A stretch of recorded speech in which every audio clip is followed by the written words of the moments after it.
Boletim na mão, vamos trabalhar. O nome é de vivo, mas é cadáver.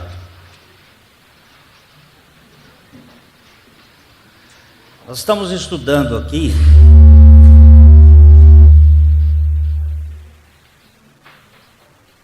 tem problema que estão arrumando esse negócio aí, sempre acontece isso. O som, em igreja dá mais problema do que em qualquer lugar do mundo, mas a gente vai com calma. Nós estamos estudando as 7 igrejas do Apocalipse. Apocalipse é um livro que é o epílogo da Bíblia. Epílogo é o fim. Gênesis é o prólogo e Apocalipse é o epílogo. E o Apocalipse ele fala das coisas que foram, das coisas que são e das coisas que hão de vir. O apóstolo João, na ilha de Patmos, teve uma revelação de Deus, uma revelação de Jesus Cristo. Nesta revelação, ele recebeu algumas informações muito preciosas. E uma delas está nas 7 igrejas, que dentro de um estudo mais comparativo, aquelas 7 igrejas seriam 7 estágios, 7 degraus da revelação histórica da igreja dentro do tempo.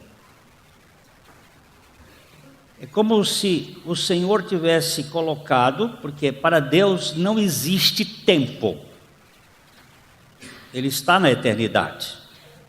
O começo e o fim são para nós, que estamos dentro da dimensão tempo e espaço. Comprimento, largura, altura, tempo e espaço. Estas dimensões nos fazem perceber passado, presente e futuro. Para Deus não existe, porque Ele está na eternidade e o tempo está dentro da eternidade. Então, Deus revelou algumas coisas que iam acontecer no tempo, começando com Éfeso, a igreja nascente, passando por Esmirna, a igreja das perseguições,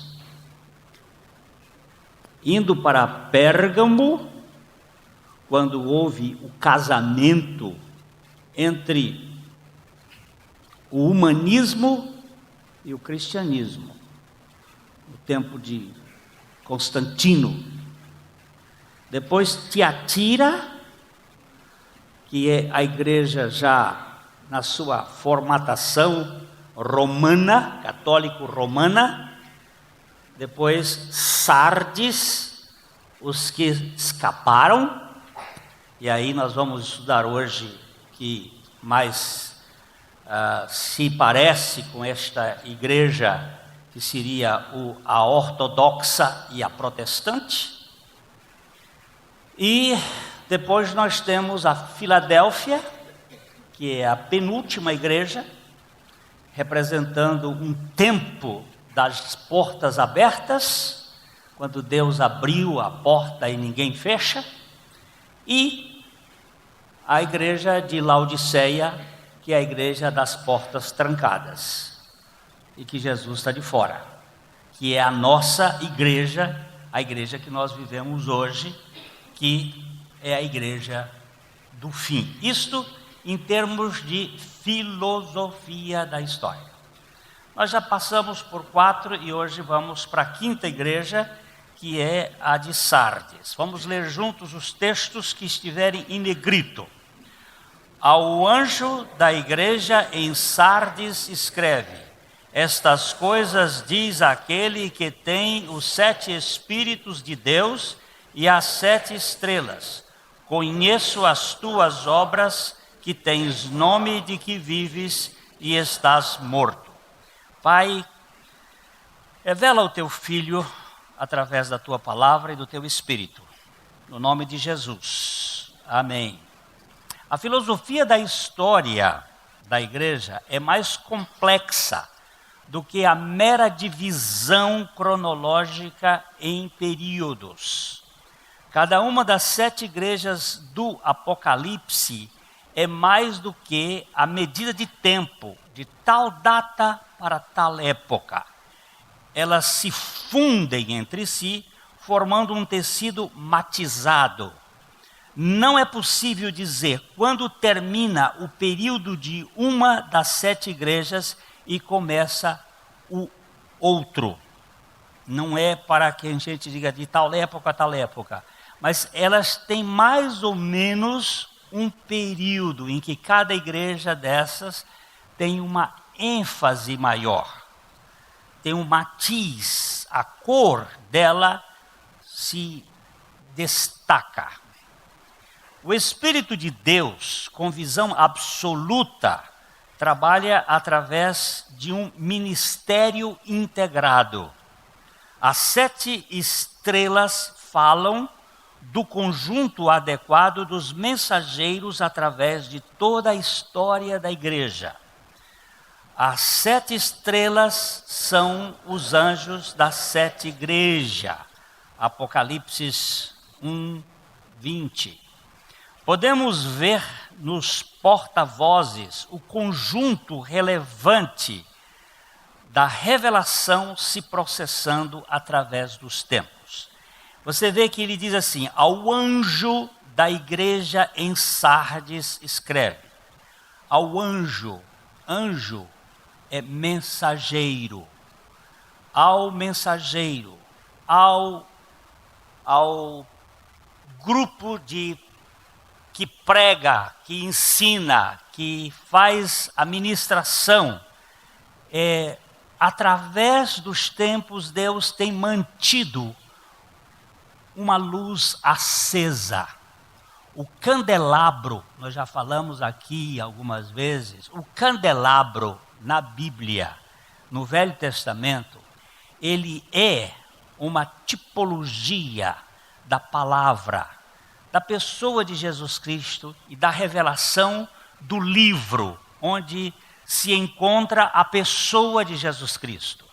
Nós já vimos aqui que o candelabro possui 7 hastes. Em cada haste, ele tem, nas 3 hastes laterais de cada lado, 3 conjuntos de 3. Um conjunto de 3 é um botão, uma flor e um fruto. Um botão, uma flor e um fruto. Um botão, uma flor e um fruto. Falando especificamente de uma linguagem simbólica da Trindade, o Pai, o Filho e o Espírito Santo. Nesta posição 3, 3, 3, vezes 3, 3 vezes 3, 9, vezes 3, 27. A haste central, ela é composta de 4, não 3. 4 conjuntos de 3. Então dá 12. 27 com 12, 39. 39 com 27, 66. 66 livros com 7 velas acesas, com 7 fogos acesos em cima da pira. E esse fogo aceso é um só, é uma só luz.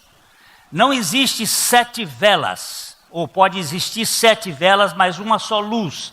A Trindade é uma única luz.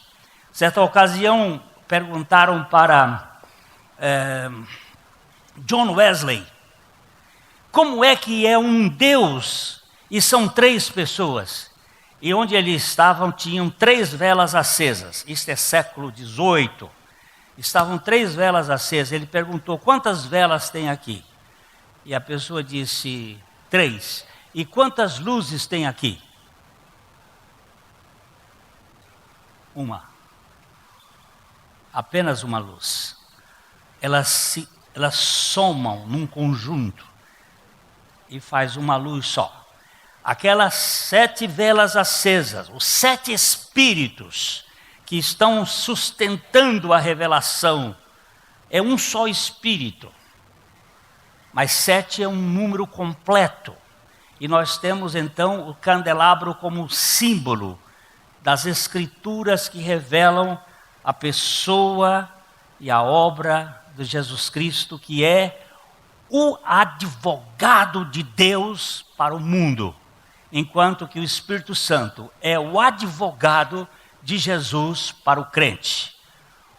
Cristo advoga a causa do pecador e o Espírito Santo advoga a causa de Cristo no salvo. Ele é o advogado de Jesus, o Paráclito. Sardes significa aqueles que escapam. Isto pode nos levar tanto para os cismas que deram origem à Igreja Ortodoxa no ano 1054, como ao protestantismo no século XVI. Creio que ambos fazem parte desta fuga tramada, que ainda traz os traços velhos da ardilosa Roma, vestida de rainha e apetrechada com surrados surrões do judaísmo babilônico. Isto é para provocar um pouquinho a atenção de quem lê e poder investigar um pouco. A velha Roma, a Roma onde a pedra caiu sobre ela e esmagou-a e despedaçou a imagem de Daniel, descreve isto.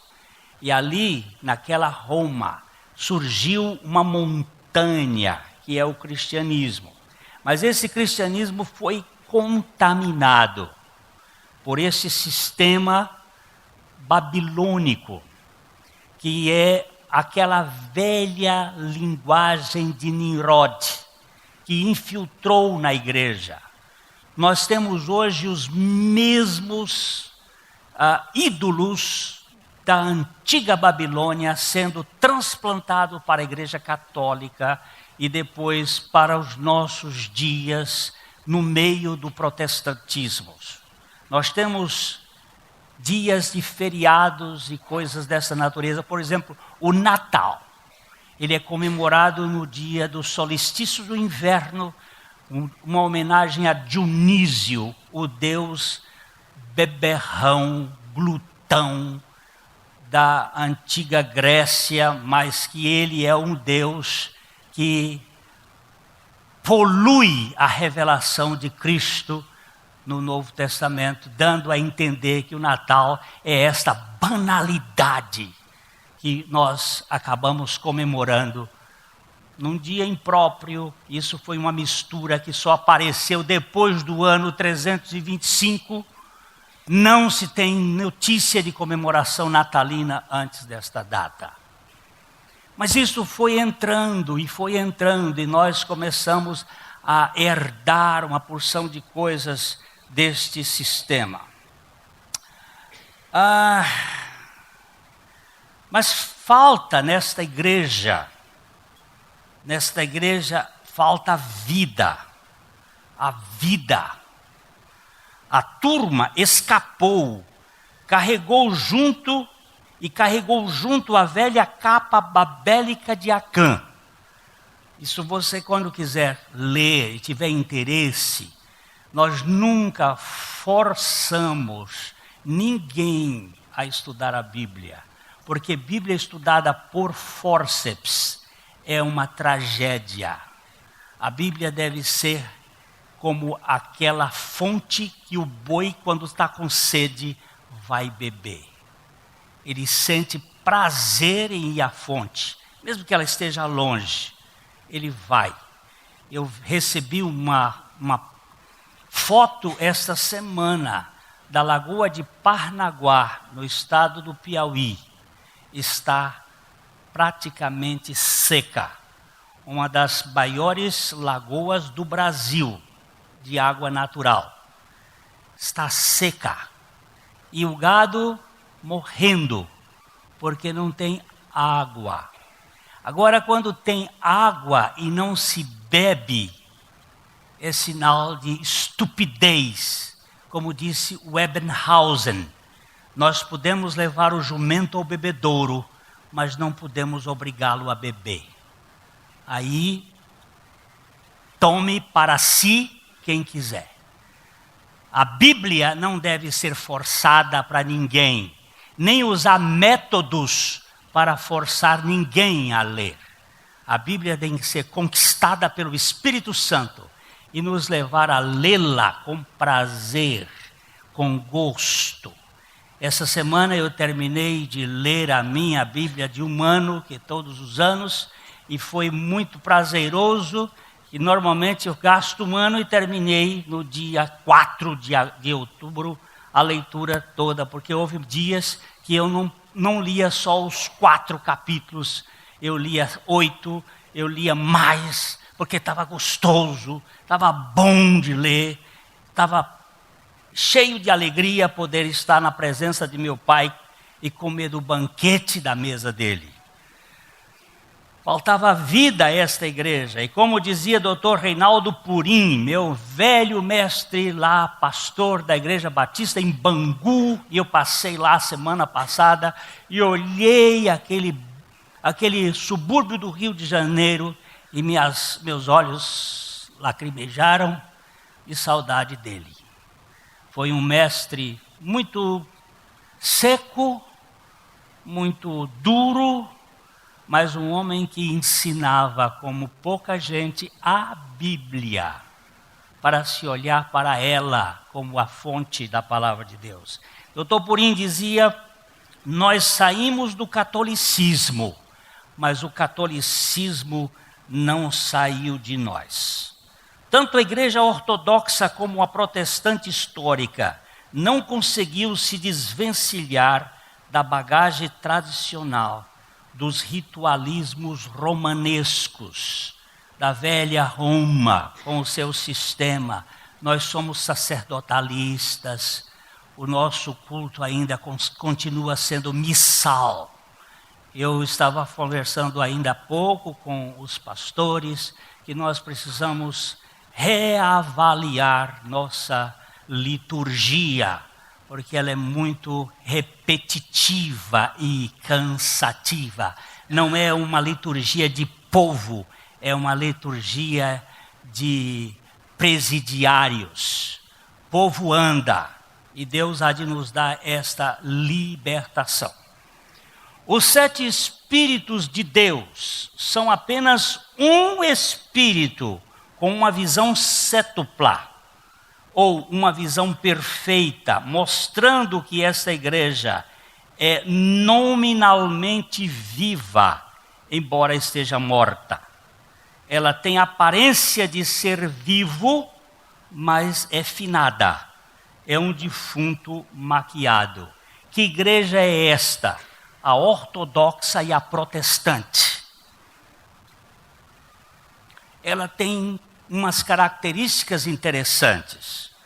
A igreja cristã em Pérgamo se casou com o humanismo, e em Tiatira esse casamento se consolidou numa religião em que a terra manda no céu. O gnosticismo em sua idolatria subiu ao altar, e a Trindade passou a ser servente de pedreiro.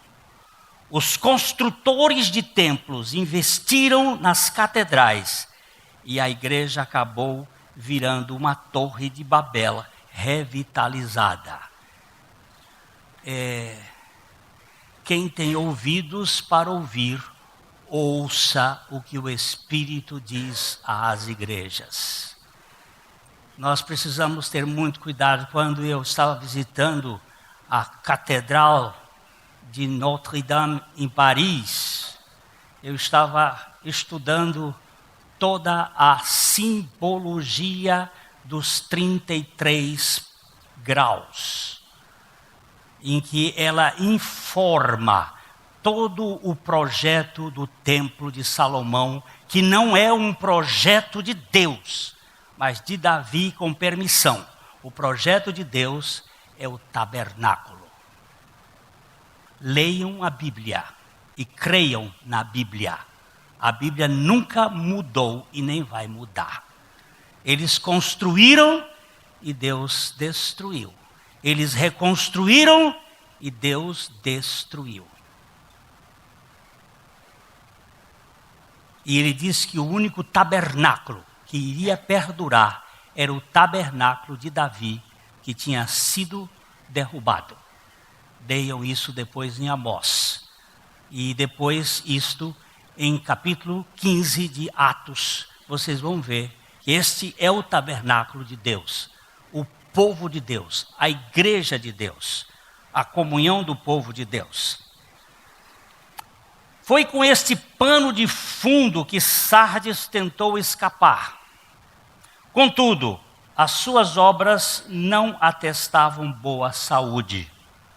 É uma igreja onde a morte prevalece sobre a tênue vida. Por isso, a advertência em Apocalipse 3:2. Sê vigilante e consolida o resto que estava para morrer, porque não tenho achado íntegras as tuas obras na presença do meu Deus. Que palavra tremenda! O Espírito Santo está falando pela mão do apóstolo João, escrevendo,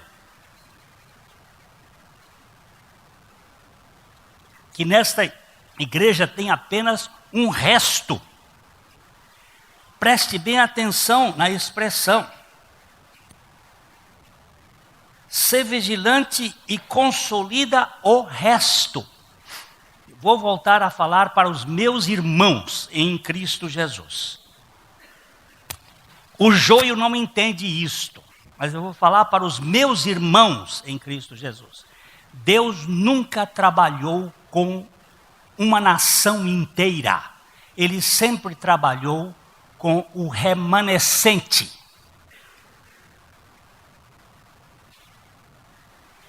Tomem cuidado com isto. Ele trabalha com o remanescente. E é ele quem escolhe. Lembre-se que no tempo do profeta Elias, a nação estava esfacelada.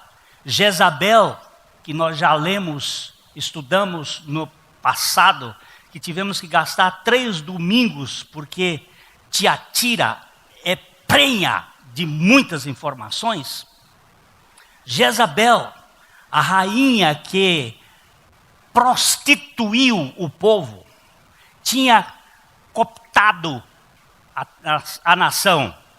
E Elias estava sozinho, gritando, sozinho. E ele entrou em depressão e quis até morrer. Há quem diga que ele tentou suicídio.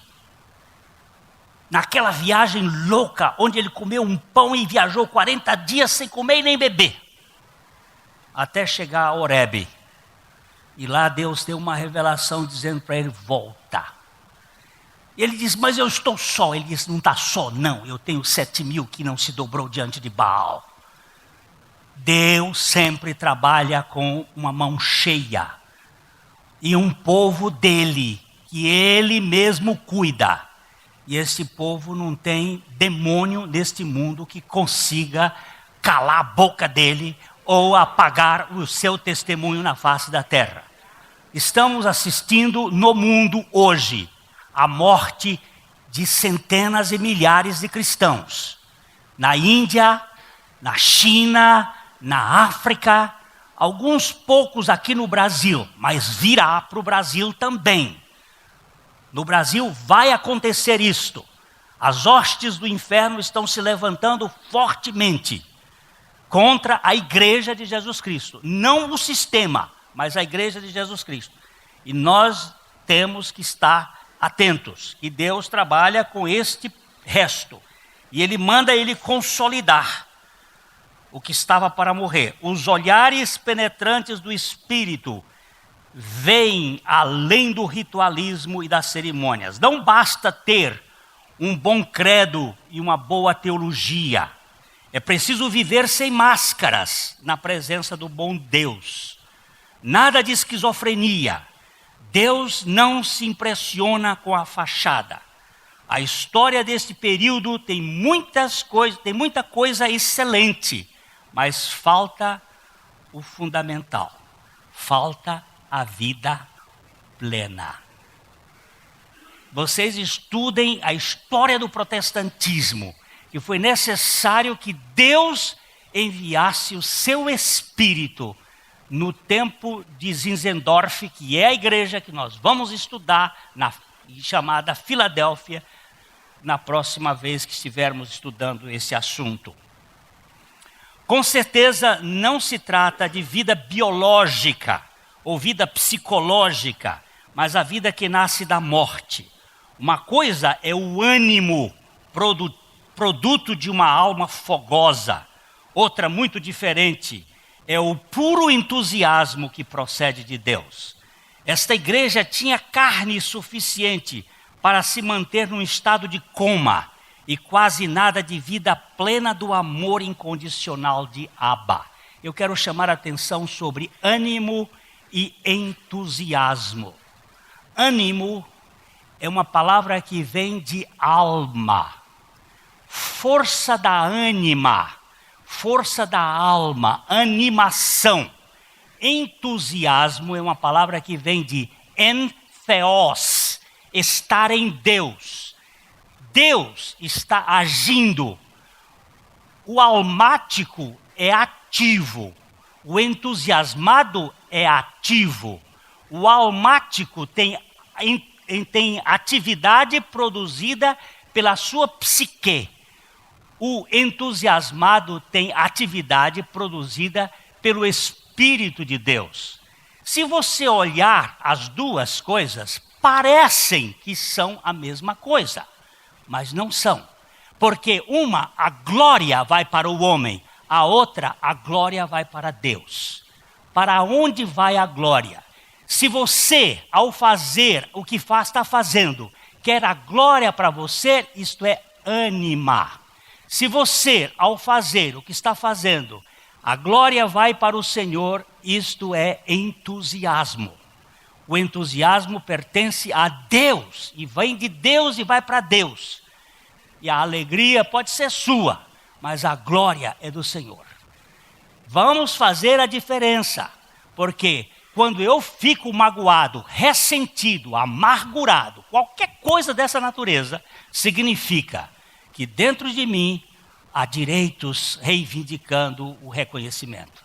Mas quando eu faço, e mesmo levando uma surra, como aconteceu com Paulo no caminho, lá na cidade de Filipos, que ele levou uma surra. O que ele estava fazendo à meia-noite? Cantando louvores. Isso ou é louco ou está cheio do Espírito Santo. E como parece que a coisa era mais para cheio do Espírito Santo do que para a loucura, porque houve resultados de salvação, eu fico com esta nova posição de Deus. A vida cristã é paradoxal. O cristianismo é uma pessoa... Onde é que eu estou? Acho que eu errei. Com certeza não se trata de vida biológica ou psicológica, mas assim, aqui. Então está certo. A vida cristã é paradoxal. O cristão é uma pessoa estranha, pois encontra-se tanto morto quanto vivo. Morto para o ego e vivo para Deus. O problema é quando o eu finge-se de morto, mas continua dando as cartas no jogo, como se fosse a vida de Deus. É aqui que está a história. A gente pensa que o sujeito morreu, mas ele está vivo. eu tenho ido diante do trono do Senhor assim: é minha vontade ou é a tua? Porque quando eu oro, seja feita a tua vontade, assim na terra como no céu, eu tenho que me conformar alegremente com a vontade de Deus, ainda que não seja a minha vontade. Este foi um período de muita severidade. A ortodoxia era mais importante do que as pessoas. Aí, o que foi levado em conta, acima de tudo, foram as doutrinas, boas doutrinas. É preciso muita atenção nesta área, pois não podemos desequilibrar os dois pratos da balança, sem que haja uma tragédia no percurso da jornada. A verdade tem que ser pregada com vivo amor. Nós temos, no período do início do protestantismo, uma guerra entre católicos e protestantes, onde uns perseguiam os outros e eles se matavam mutuamente. Nós vemos Calvino e Martinho Lutero tendo essas posturas em defesa de suas doutrinas. E isto não se via, por exemplo, no período de Esmirna. Em Esmirna não se via um mártir sendo martirizador.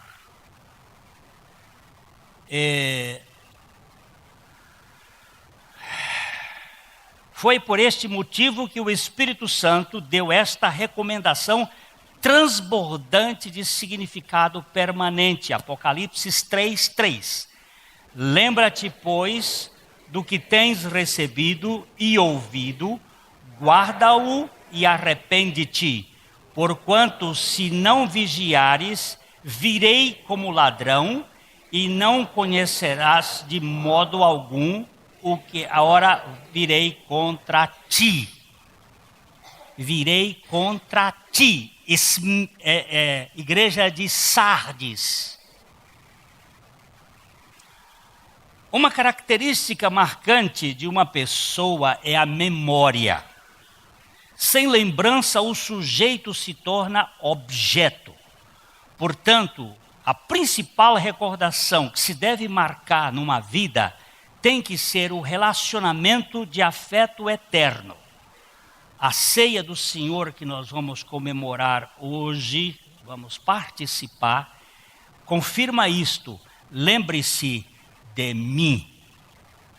Lembrar de Jesus. Eu anteontem estava num casamento e alguém falou que a família da noiva era de Corbélia. E eu tive uma amnésia localizada. Onde fica Corbélia? Eu já passei 1001 vezes em Corbélia, mas a minha mente de repente falhou. E eu disse: será que é você, seu velho alemão? Aí eu tomei um susto, porque foi topológico. Eu não sabia onde ficava Corbélia. Mas eu fiquei lembrando daquela velhinha que o pastor ia visitá-la, estava doente, caminhando para o berço dela, o berço da ressurreição. E quando o pastor ia lá conversar com ela, irmã, diga o versículo da sua predileção. Qual é aquele texto bíblico? Porque todos nós temos um versículo de predileção. Se eu fosse pedir a você aqui, eu não diria o versículo de sua salvação, mas aquele versículo que é da sua predileção. Cada um tem um texto. E aí a velhinha dizia, o versículo dela: eu sei em quem tenho crido, e estou bem certo de que Ele é poderoso até o dia final. Aí o pastor ia embora, orava e ia embora. Voltava no outro mês, outro tempo e dizia, vamos dizer aquele versículo. Ela repetia, mas ela agora a memória estava sumindo. Ela disse, eu sei em quem tenho crido e Ele é poderoso. Para guardar o meu tesouro até o dia final, ela tinha esquecido. Na outra vez que ele foi, ele disse assim, Ele é poderoso. Eu sei que Ele, ela já não estava se lembrando mais. E a última vez que ele foi lá, vamos repetir, ela olhou e disse, Ele. E o pastor disse, ela esqueceu de tudo, menos dele. É Ele. Eu não tenho uma salvação, eu tenho um Salvador. Eu não tenho uma doutrina, eu tenho uma pessoa. Ele. Faz todo sentido. Aquele homem que cortou a mão e foi para o médico num dia de domingo, e ele chegou lá, o médico, ele disse, doutor, costura rápido.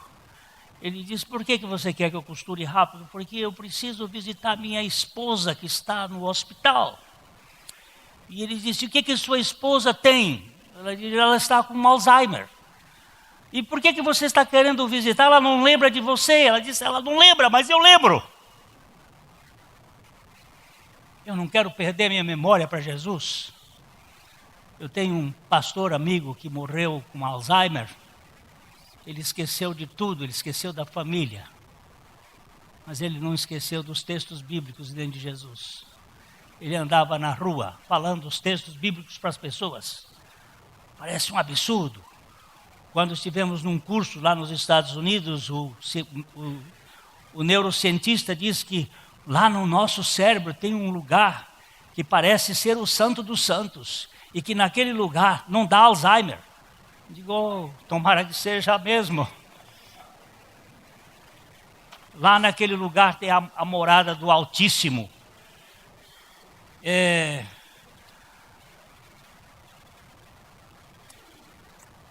Antes de qualquer coisa, o cristianismo é uma relação viva e pessoal com Cristo. O que recebemos foi uma pessoa. O que temos ouvido é a respeito de uma pessoa. E o que guardamos é a intimidade com essa pessoa, Jesus Cristo, nosso Senhor e Salvador. Entendemos que o nosso arrependimento é uma consequência do perdão, bem como o perdão, o resultado da obra realizada pelo nosso Senhor Jesus Cristo na cruz. Ninguém poderá se arrepender se não for movido pelo amor incondicional do Pai, promovendo no íntimo a sua plena aceitação através da pessoa e obra de Cristo Jesus. Preste bem atenção. Arrependimento não é o que eu faço para receber o perdão. É o que eu reajo diante do perdão recebido. Pastor Abuchaim contava uma ilustração bem simples dos filhos dele. Os 3 meninos que ele tinha, 2 meninos e uma menina. E de repente a sanfona do pastor Abuchaim amanheceu quebrada. Alguém quebrou. E vocês sabem que é notório que filho feio não tem pai. Quem quebrou a sanfona? E aí, agora está o problema. E também existe uma solidariedade em família, que normalmente não se conta quem é o criminoso. Porque na vez que eu for o criminoso, eu quero ser protegido. E aí os 3 se sentaram no sofá e o pastor Abuchaim foi diante deles e quem foi de vocês que quebrou? E o dedo já aponta que tem castigo. Quem foi de vocês que quebrou a sanfona? E silêncio absoluto. De repente um deles levantou uma proposta. Se o senhor perdoar, eu digo quem foi. Aí o pastor Abuchaim disse assim, esse cara sabe o que é graça. Ou esse cara ou esta cara, eu não sei qual deles foi, sabe o que é graça. Aí ele disse, está perdoado. Aí o criminoso foi e se apresentou. Você não confessa seu pecado onde não há amor. Você não se arrepende onde há prisão prometendo para sua cadeia. O arrependimento é fruto do perdão de Deus. do perdão de Cristo. Por isso que ele disse: arrepende-te, porque eu já perdoei. Porque você vai ficar aí escondendo? Sardes era uma cidade velha, que vivia do seu passado de glórias. Suas lembranças estavam voltadas ao ocaso, onde o sol se põe. Seu pequeno glamour vinha das fábricas de roupas, que serviam para dar aparência à realidade vazia. Essa igreja havia se vinculado com a morte e seus trajes não passavam de mortalhas.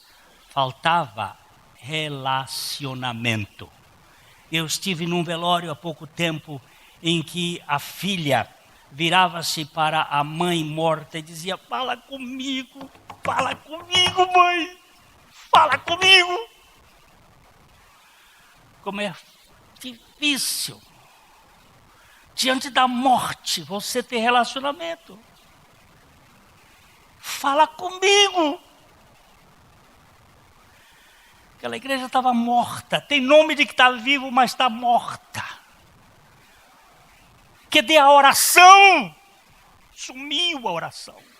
Fala e não escuta. Fala comigo, Deus. Você está morto em delitos e pecados. Esta vigília, ele disse, ser vigilante. Esta vigília tem a ver com o cronômetro da parousia. A segunda vinda de Cristo vai acontecer e só parte dessa igreja vai participar. A surpresa do rapto mantém despertos os diligentes graciosos, embora os displicentes permaneçam fora do observatório. Esta frase aqui merece um comentário rápido, mas eu vou dar aqui. Olha aqui, o cronômetro da parousia. O que é parousia? A vinda de Cristo, a segunda vinda de Cristo. Virá como um ladrão de noite, que você não sabe a que hora virá. Agora, quem é que vai estar acordado? Desperto. Vai ficar surpreso, porque os diligentes graciosos vão estar subindo. Mas tem muita gente que está. As 10 virgens tinham 5 acordadas, vigilantes, e tinham 5 dormentes. Tem gente que não está prestando atenção. Jesus disse: olha, os homens do mundo são sábios, eles sabem discernir quando está vermelho, quando está o tempo assim, vai chover, vai fazer frio. Ele disse: quando a figueira florescer, precisa estar atento. Um dos símbolos da figueira é Israel. Tenha os seus olhos voltados para Israel.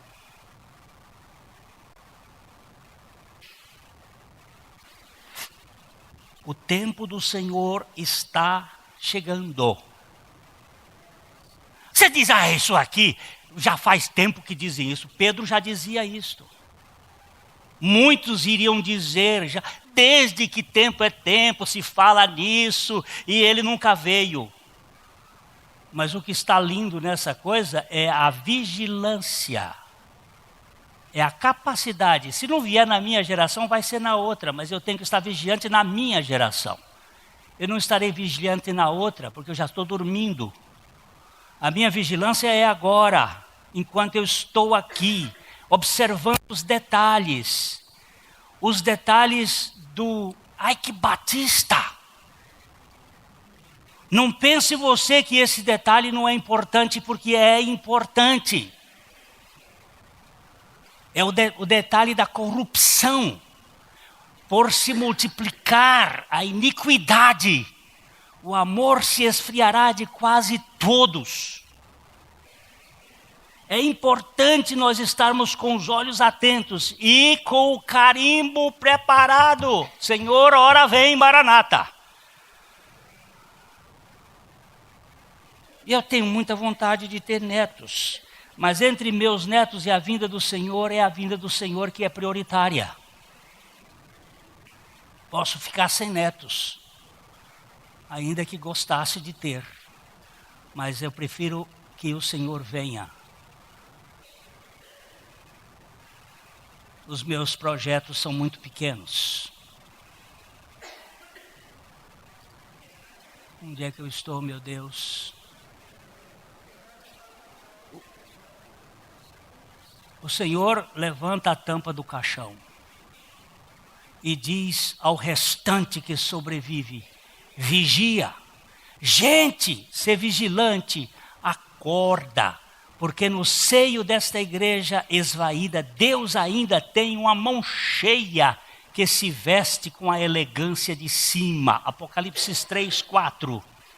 Tens, contudo, em Sardes, umas poucas pessoas que não contaminaram as suas vestiduras e andarão de branco junto comigo, pois são dignas. Esse punhado sardento, sardento aqui não é descendente de Sardes, é mesmo bichento, com sarda, aquele que está doente, aquele cachorrinho sardento, foi coberto com as roupas do Cordeiro. Eles tiveram a honra de serem vestidos com as vestes da graça, onde a dignidade é imputada apenas sobre os escombros do demérito.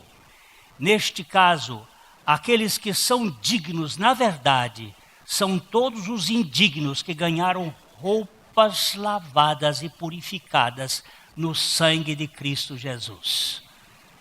No reino de Deus, digno não é quem tem mérito, mas o indigno e desmerecido de qualquer favor. Sendo assim, eu estou usando uma frase do pastor Alexandre, só que eu estou mudando a quantidade, porque ele pôs 99 e eu pus 99. Se houver 99,9% de graça e 0,1% de mérito, a salvação será falsa. Será 100% falsa.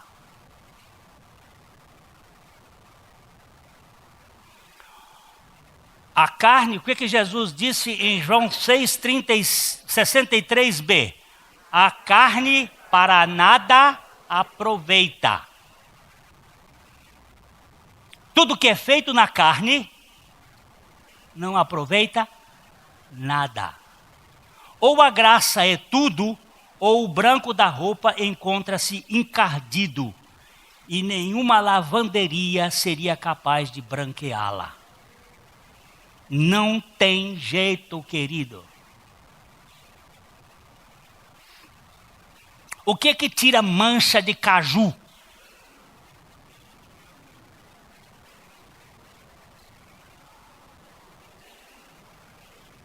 Alguém sabe aqui? Eu preciso saber. O que tira mancha de caju? Eu tenho uma camisa que caiu uma mancha de caju. Não sai. Não sai. Não tem nada que tire mancha de caju. Quem é que tira mancha de pecado, gente? O sangue de Jesus, o seu Filho, nos purifica de toda iniquidade. Algo que me chama a atenção nessa questão de trajes é a roupa de um convidado para as bodas do filho do rei. Ele entrou na festa sem as vestes nupciais dadas pelo rei e este perguntou, Mateus capítulo 22, 12, amigo, como entrastes aqui sem veste nupcial? E ele emudeceu. A justiça própria é imprópria para a festa do Cordeiro. Temos que ser revestidos da justiça de Cristo, tanto andando com Ele, como no pódio, depois da vitória.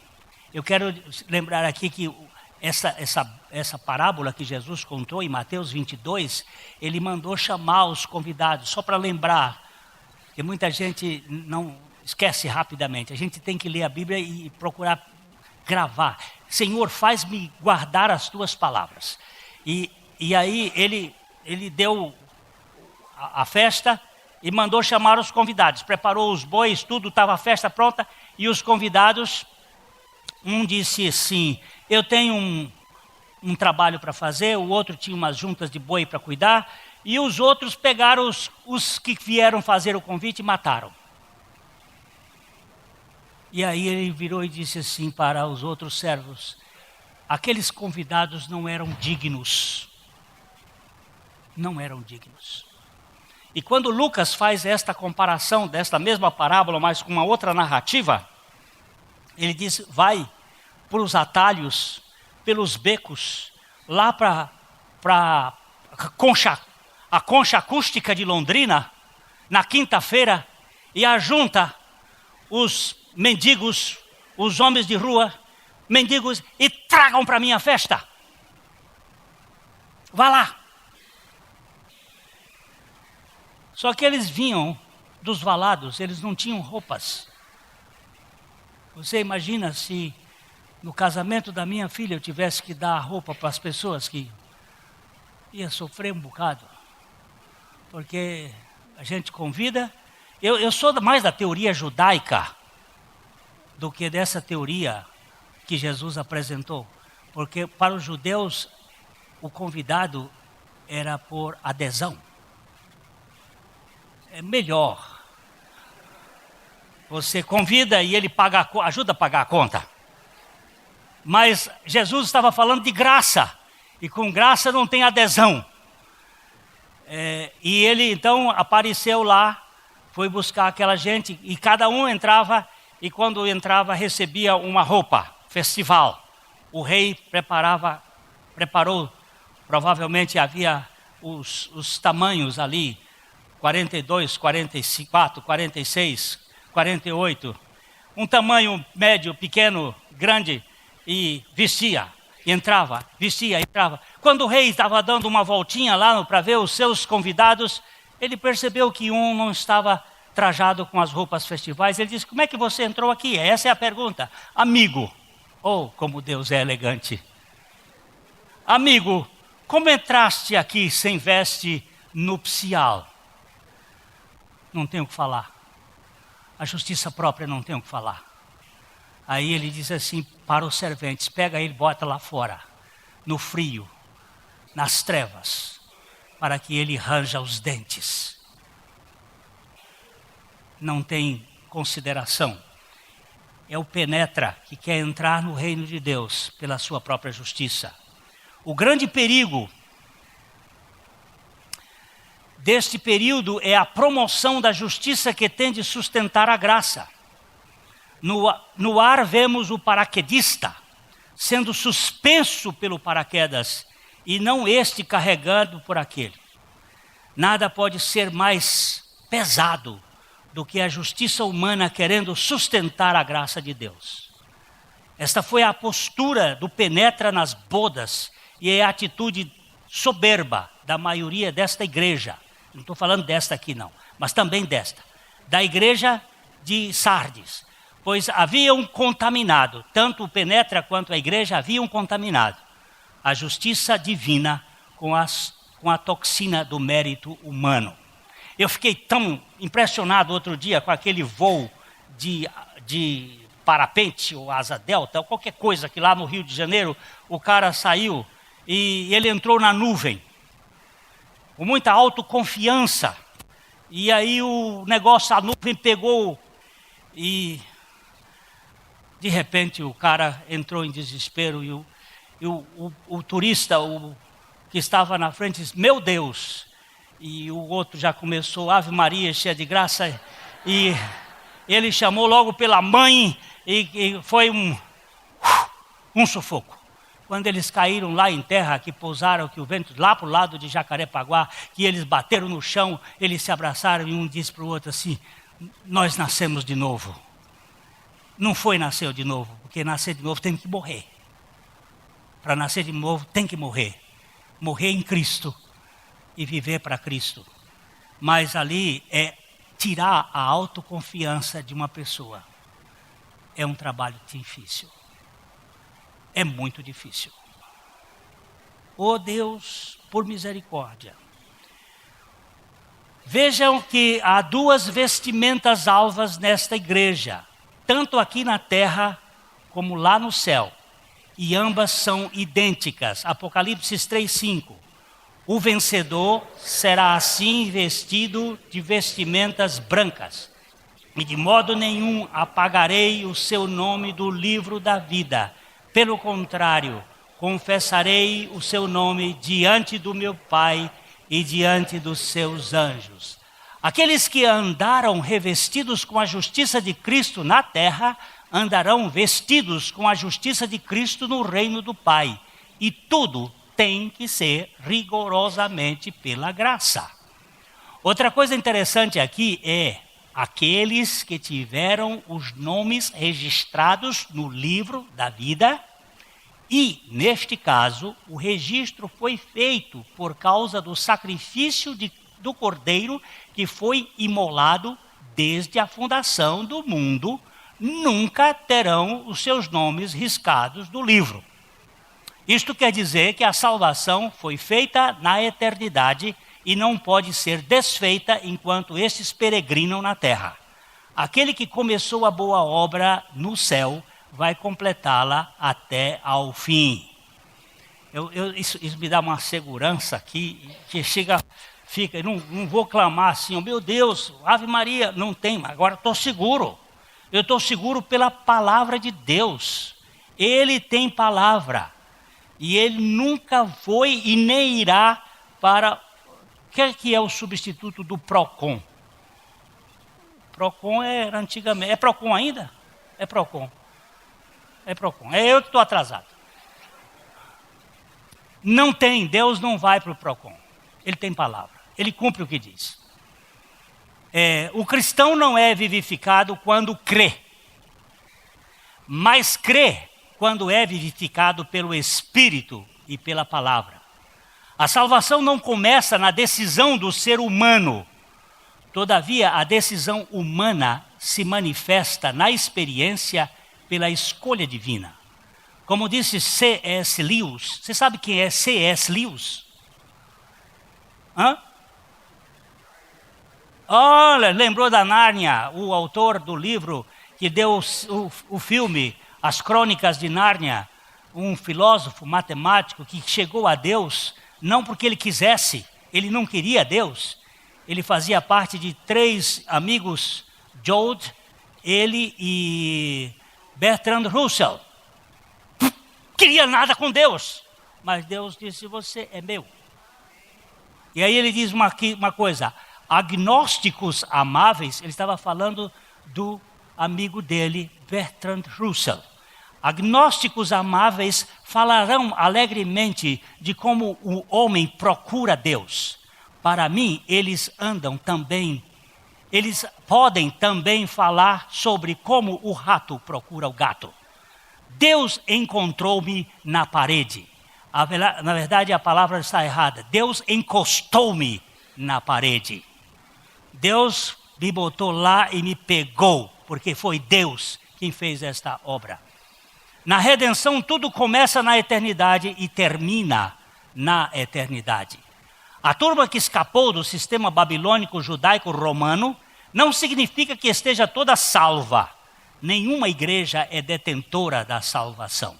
Mas há um grupo salvo em todas as igrejas representadas por Sardes. Tanto na igreja ortodoxa, como no velho protestantismo, podemos encontrar um bocado de gente que teve suas roupas substituídas pelas vestes do Cordeiro, esposando a justiça de Cristo como sua única forma de justificação. Agora prestem bem atenção ao que diz o Senhor. Quem tem ouvidos, ouça o que o Espírito diz às igrejas. Apocalipse 3:6. Não confundam o ser membro de qualquer um sistema religioso cristão com o ter sido salvo por Cristo. A salvação não está na igreja, como sustentam alguns religiosos, mas na pessoa e obra de nosso Senhor Jesus Cristo. Por isso, mantenham os olhos fitos no autor e executivo da fé para ouvi-lo. A salvação não significa ser católico, ortodoxo, protestante ou qualquer outro grupo denominado cristão, mas ser nova criatura em Cristo Jesus. O fato de ser protestante não quer dizer que sejamos livres desse protesto contra as aparências vistas em Sardes. Há muita gente nessa igreja que não subsiste ao teste de identidade em Cristo. Todos nós temos que estar atentos com este assunto eterno. 2 Coríntios 5,17. E se alguém está em Cristo, é nova criação. As coisas antigas já passaram, eis que todas foram feitas novas nele. Aqui está o selo da redenção eterna. Ser uma nova criação, apenas e tão somente em Cristo Jesus. Amém. Eu tenho estado com um grupo na terça-feira, lá na desconstrução do modelo religioso, e nós temos tido algumas pessoas que têm chegado lá para dizer assim: graças a Deus, que o Senhor tem tirado o peso das nossas costas. Há 2 casais que têm estado conosco há uns 3, 4 terças-feiras. Eles estão assim, bebendo o descanso do Evangelho. Eu disse para eles assim: olha, queridos, isso não é muito comum que eu estou vendo em vocês. O comum é tentar trocar a graça de Deus por alguma coisa da nossa parte. E quando eu era menino, lá em Corrente, no Piauí, quando matava um boi lá na nossa casa, a minha mãe era costureira também, e ela fazia umas sacolas de pano resistente, de aquele brim,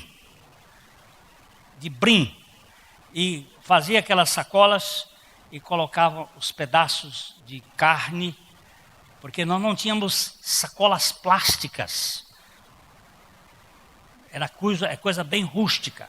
E ela dizia: Glênio, vá dar para as mulheres viúvas pobres da cidade. A cidade era pequena, e então eu fazia uma rua com 4, 5 sacolas, botava em cima de um carrinho, eram 2 rodas na frente, um pau, porque menino do interior não tem muita coisa. 2 rodas, um pau enfiado assim com uma forquilha, botava aquilo aqui, tinha um volante, pendurava aquilo aqui e saía com aquelas sacolas. E chegava na casa de Tapuia, uma velhinha pobre, e dava, aí ela dizia: meu filho, espera um pouquinho. E trazia 2 ovos.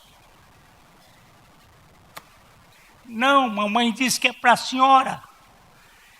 É muita bondade dela. Eu não posso receber sem devolver. Não é coisa de gente rica, ela é pobre, quer trocar. Nós queremos trocar a bênção de Deus pela nossa moral. Isso pesa. A moral é dada por Jesus Cristo.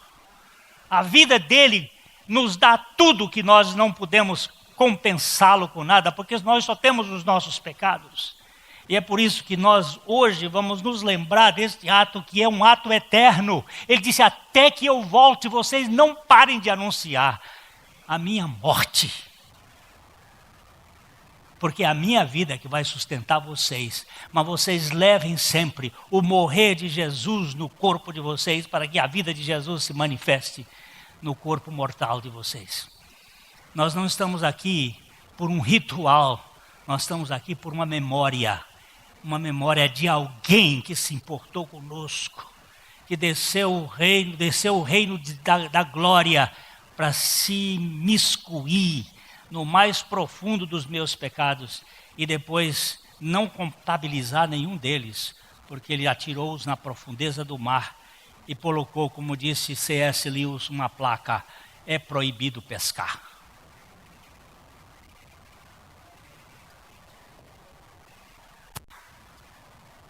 Nós precisamos experimentar essa riqueza da graça de Deus. A mensagem que você acabou de assistir faz parte do Ministério de Comunicação Palavra da Cruz. Temos um grande acervo de estudos bíblicos em áudio e vídeo.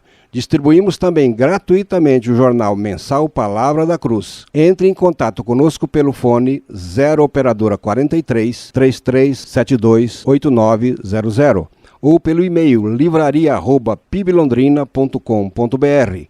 Visite-nos pelo site www.livrariapiblondrina.com.br ou acesse www.piblondrina.com.br. Graça e paz.